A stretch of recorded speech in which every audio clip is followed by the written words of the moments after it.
Graça e paz, irmãos. Com muita alegria quero trazer uma palavra de esperança, de fé para o seu coração. Queria dedicar essa mensagem ao grupo, o Ministério de Intercessão Eclésia, pastor Paulo César Pereira e toda a sua equipe continuam batalhando e guerreando na guerra espiritual. Quero aproveitar também e dedicar essa mensagem para todos os nossos alunos. Eu sou o pastor Márcio Pereira, sou o diretor acadêmico do Seminário Betel Brasileiro de Niterói e também dedico a todos os meus alunos, toda a nossa equipe. Então, um grande abraço a todos, que essa mensagem possa edificar o seu coração e acender a chama no seu coração para você continuar firme no propósito de Deus. Vamos então para o nosso texto bíblico. Abra a sua Bíblia em 2 Coríntios, capítulo 4, de 16 a 18, que diz assim a palavra de Deus. Por isso, não desanimamos. Embora exteriormente estejamos a desgastar-nos, interiormente estamos sendo renovados dia após dia, pois os nossos sofrimentos leves e momentâneos estão produzindo para nós uma glória eterna que pesa mais do que todos eles. Assim fixamos os olhos, não naquilo que se vê, mas no que não se vê, pois o que se vê é transitório, mas o que não se vê é eterno. Se você abafar uma vela com um copo, você sabe o que acontece? Imagine a cena, você pegando uma vela e abafando com um copo. Certamente a chama vai se apagar em poucos segundos. Por quê? Porque falta oxigênio. Quando é abafado, se vai o oxigênio e a chama se apaga. Parece que é exatamente isso que acontece conosco em muitas situações da vida. Quando as circunstâncias adversas sufocam o nosso ser, acabamos perdendo o combustível, o oxigênio que nos motiva a continuar, a prosseguir. O que nos sufoca na vida pode ser muitas coisas, desilusões, fracassos, dores, enfermidades. E hoje nós estamos vivendo em tempos de enfermidade, de perdas, baixa estima, perseguições, oposições, etc, etc. Tantas situações adversas que traz esse sufocar, e muitas vezes esse sufocar traz a perda do oxigênio, da motivação para a vida. As consequências da falta desse combustível, do oxigênio da vida, é que muitas pessoas passam a viver uma vida apagada, conformada com os problemas, com as circunstâncias, triste muitas vezes e até mesmo depressivas, sem capacidade de sonhar, sem a capacidade de esperança, de futuro, sem identidade, sem senso de missão de vida. Essas são as consequências quando somos abafados pelas circunstâncias e passamos a viver então com uma chama apagada. No texto que nós acabamos de ler, fala da história do apóstolo Paulo, que é um dos exemplos, uma pessoa de exemplo de alguém que passa por adversidades, mas que consegue manter o vigor, a chama acesa. Paulo, como a gente olha na sua história, sofreu por perseguições severas, de inimigos externos. Ele sofreu chicotadas, foi preso, náufrago e tantas situações externas. Mas talvez o que mais fez Paulo sangrar foram as decepções internas dentro da igreja, diante de irmãos e de pessoas de uma igreja que ele mesmo fundou, que foi a igreja de Corinto. Foi injuriado, foi rejeitado, difamado por um grupo que havia dentro da igreja de Corinto. Ele estava sofrendo no corpo, mas ele estava sofrendo na alma, sofrendo com tristeza, estava temeroso com o futuro da igreja. Paulo tinha todos os motivos para desistir. Mas esses versículos que nós acabamos de ler, que lemos ainda agora, mostram Paulo animado, firme e perseverante apesar de todas as circunstâncias. Por isso, eu quero hoje falar com você exatamente sobre isso, que apesar de todas as circunstâncias adversas que estamos vivendo, podemos, em Deus, continuarmos firmes nos propósitos eternos dele. Mas qual era o segredo do apóstolo para se manter animado e firme no propósito de Deus, no meio de tanto caos, no meio de tanta adversidade, tanto sofrimento? Nessa passagem, então, eu quero destacar 3 atitudes fundamentais para, apesar das circunstâncias, nós continuarmos animados e firmes no propósito de Deus. Vamos para a primeira?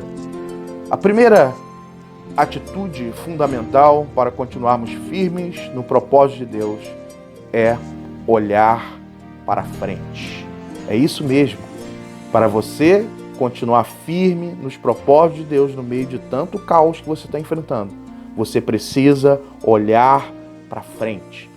No versículo 1 desse capítulo 4, Paulo disse o seguinte: portanto, visto que temos este ministério pela misericórdia que nos foi dada, não desanimamos. Paulo fala nesse versículo, através dessa expressão, vimos que temos esse serviço. O que ele quis dizer é que a causa de não desanimar é o serviço que ele recebeu pela misericórdia de Deus. Isto é, aquilo que estava pela frente para ser realizado. Paulo estava olhando para frente, olhando para o ministério da sua pregação. Por isso, no versículo 2, ele explica isso dizendo que ele prega abertamente e fielmente a palavra de Deus. Paulo não está olhando para as circunstâncias, Paulo não está preso no seu drama, Paulo não está lamentando os sofrimentos, Paulo está olhando para frente e para o projeto que o Senhor entregou nas mãos dele de pregar o Evangelho.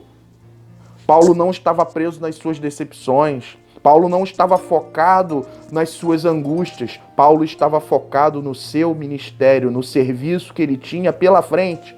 E deixa eu te dizer uma coisa, irmão. Quantas pessoas estão sem esperança hoje, desanimadas diante do caos que a gente está enfrentando?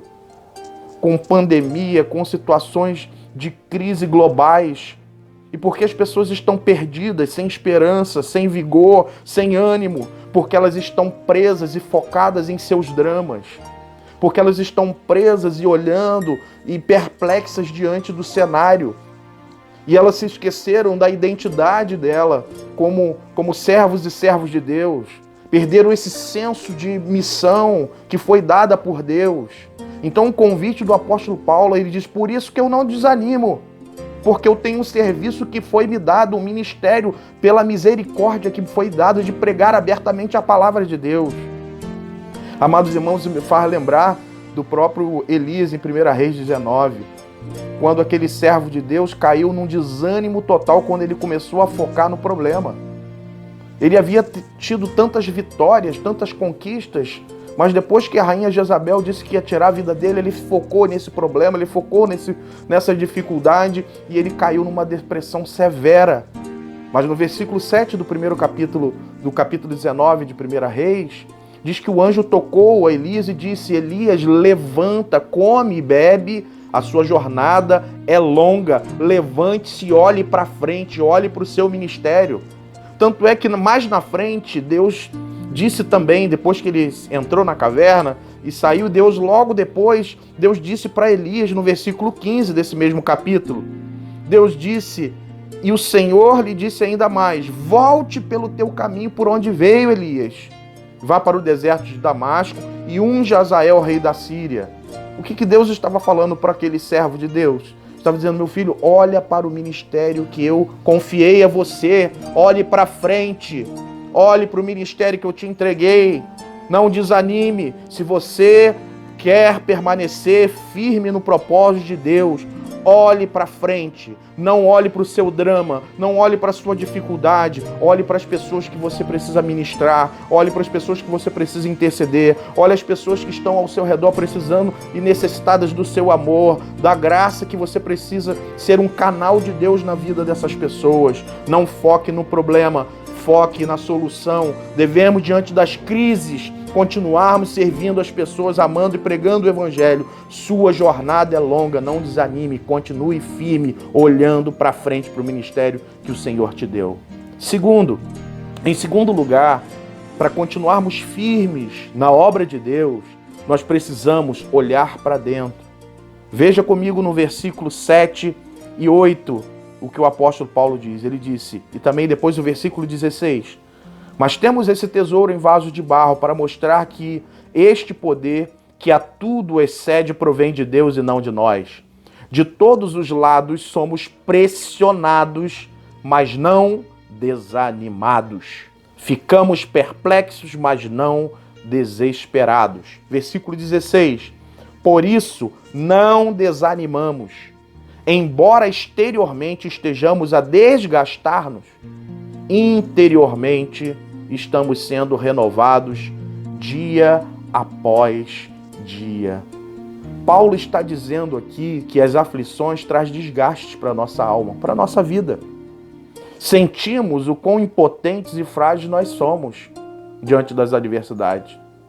Por isso, Paulo utiliza aqui a expressão e a figura vasos de barro, porque, na verdade, ele está usando essa figura para mostrar como a vida humana é frágil.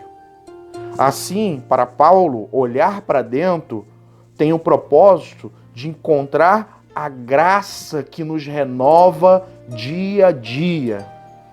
Amados irmãos, hoje nós temos vivido dias difíceis e que provam exatamente como nós somos frágeis. Veja que algo invisível está dizimando pessoas, está gerando temor em pessoas, algo invisível. E isso mostra cada dia mais e mais como o ser humano é impotente e frágil. A proposta de olhar para dentro não é uma proposta de autoajuda, como às vezes em muitas teologias a gente observa por aí. Olha para dentro de você, você é especial, você consegue resolver. Ou seja, não é uma proposta de olhar para dentro na perspectiva de autoajuda, de uma tentativa de ver que você é a solução dos seus próprios problemas. Não. Pelo contrário. O olhar para dentro significa, nessa perspectiva, de que somos vasos de barro, para que fique em evidência e para que a excelência do poder não seja do homem, mas de Deus. O que isso significa? Significa dizer que à medida que a gente reconhece a nossa fragilidade, o nosso pecado, as nossas fraquezas, os nossos limites, é nesse momento que somos revigorados pela graça sublime de Deus.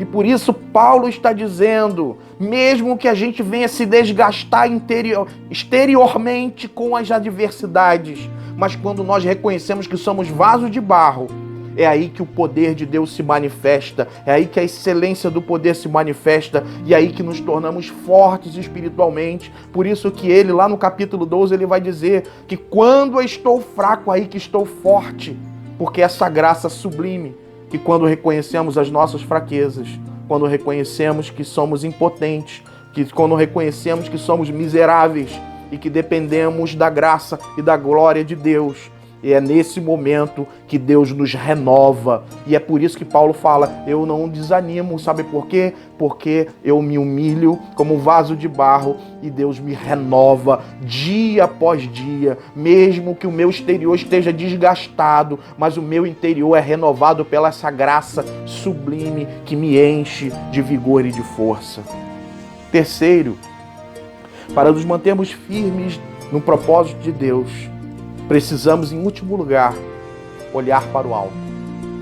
Primeiro falamos em olhar para frente, para o ministério que o Senhor entregou às suas mãos. Não fique focado no seu drama.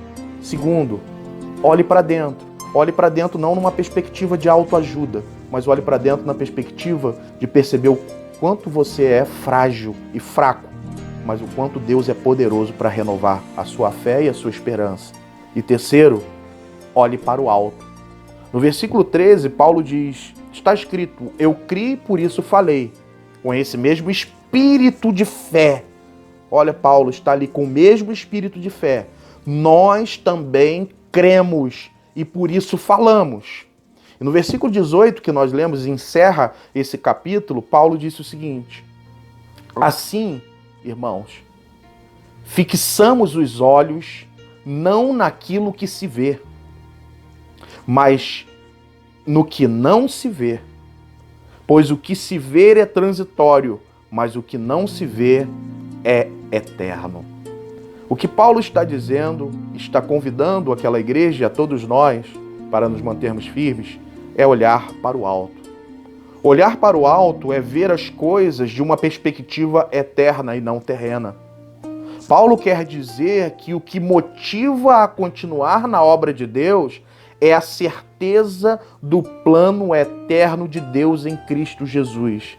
Isto é, Paulo está alicerçado nas promessas eternas de Deus. E deixa eu dizer uma coisa, aquele que está alicerçado nas promessas de Deus, está alicerçado na rocha. E você sabe que aquele que está alicerçado na rocha, os ventos contrários não podem derrubar essa casa, porque ela foi construída sobre a rocha. Foi isso que Jesus disse. E Paulo, veja que ele destaca no versículo 14 sobre a ressurreição, temas eternos, temas de promessa de Deus. O que Paulo está dizendo é que ele não desanima porque a fé dele está firmada nas coisas eternas.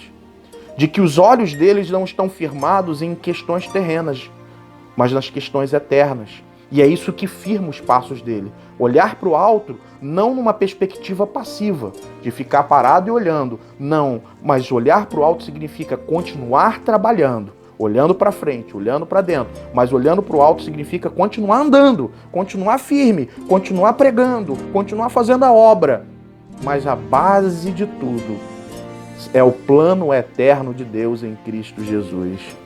É as questões eternas. Por isso ele disse, não fixo meus olhos naquilo que se vê, mas no que não se vê. Porque aquilo que se vê é temporal, é transitório, mas o que não se vê é eterno. E eu não me fixo nas coisas temporais, mas nas coisas eternas. E é por isso que eu estou firme. Será que hoje, irmãos, nós estamos tão perdidos, tão sem esperança, tão angustiados e depressivos? Será que isso não é em virtude de que nós estamos esperando muito em Cristo apenas nessa terra? E você lembra o que Paulo disse em 1 Coríntios 15? Não lembra o versículo, só o versículo 21, quando ele diz, se esperarmos em Cristo somente nesta terra, somos os mais miseráveis de todos os homens. Veja bem, será que tudo isso que estamos passando é porque o nosso coração não está muito preso nas questões terrenas? Será que não é por isso? Será que nós não deveríamos voltar os nossos olhos para as questões eternas, para as promessas eternas, para a história final? Porque você já sabe o final da história. Quando você já sabe o final da história, você fica tranquilo na jornada. E as pessoas estão se esquecendo do final da história. O final da história do projeto eterno de Deus é um projeto de triunfo, de glória. Por isso que Paulo diz que as aflições do tempo presente, em outra ocasião ele disse, não hão de se comparar com a glória que em nós há de ser revelada. Amados irmãos, está na hora de voltarmos os nossos olhos para as coisas eternas. Nosso coração se apega demais às questões passageiras. Devemos manter os nossos olhos em Cristo, não de maneira passiva, mas continuar trabalhando, mas os olhos em Cristo, fortalecidos nele. Como o autor de Hebreus, correr a carreira que nos foi proposta, olhando para Jesus, autor e consumador da nossa fé. Ou seja, continuar trabalhando, continuar servindo, continuar adorando, continuar apesar de todo o sofrimento, mas olhando para Jesus, autor e consumador da nossa fé. E aí eu quero concluir essa minha breve palavra com uma ilustração. Certa vez uma irmã estava muito desanimada na igreja por conta dos conflitos que havia na igreja.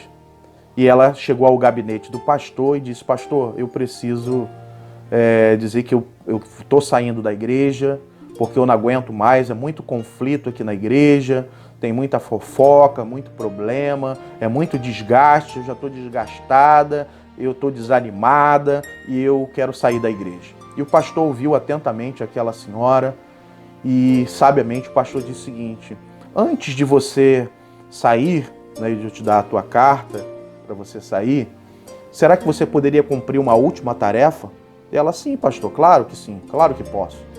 E ele então pegou uma bandeja e pegou um copo quase que transbordando de água, colocou no centro daquela bandeja e disse para aquela irmã: eu preciso que você dê 20 voltas ao redor da igreja sem derramar essa água. E ela, pastor, mas que missão? Será que eu vou conseguir?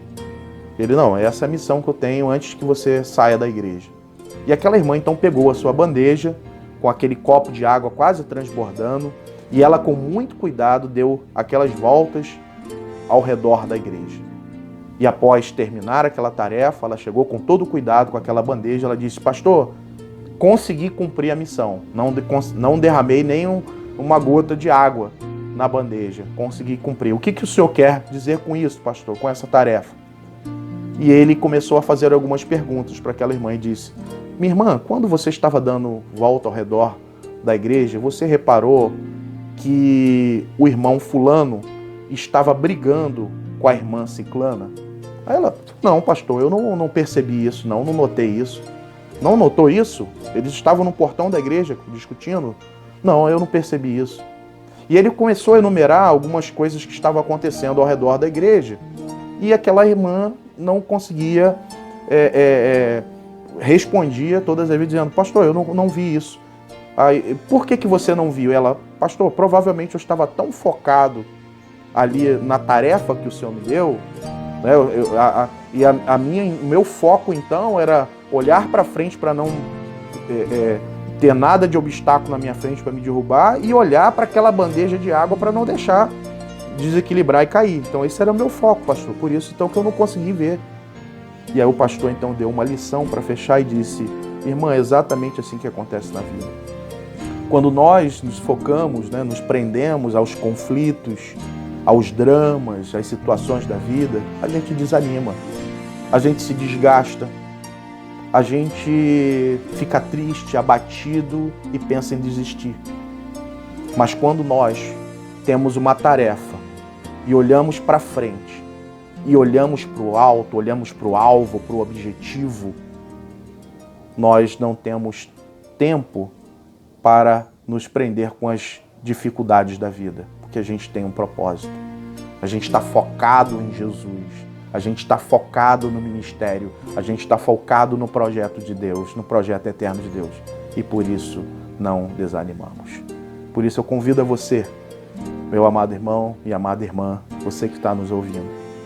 Se você está desanimado, desgastado com toda essa situação que nós estamos vivendo, circunstância de enfermidade, talvez problemas na família, problemas de crise existencial, eu não sei qual é o seu problema, eu sei que nós estamos vivendo um tempo difícil e que desgasta e que traz desânimo. Talvez você esteja como aquela vela que foi abafada por um copo, talvez as circunstâncias estão te abafando e você está perdendo esse vigor, essa chama, o oxigênio.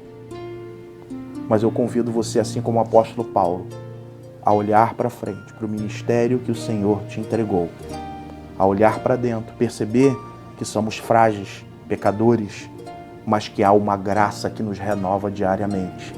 E a olhar para o alto, olhar para Jesus, autor e consumador da nossa fé, estarmos focados no plano eterno de Deus, em Cristo Jesus, para conosco.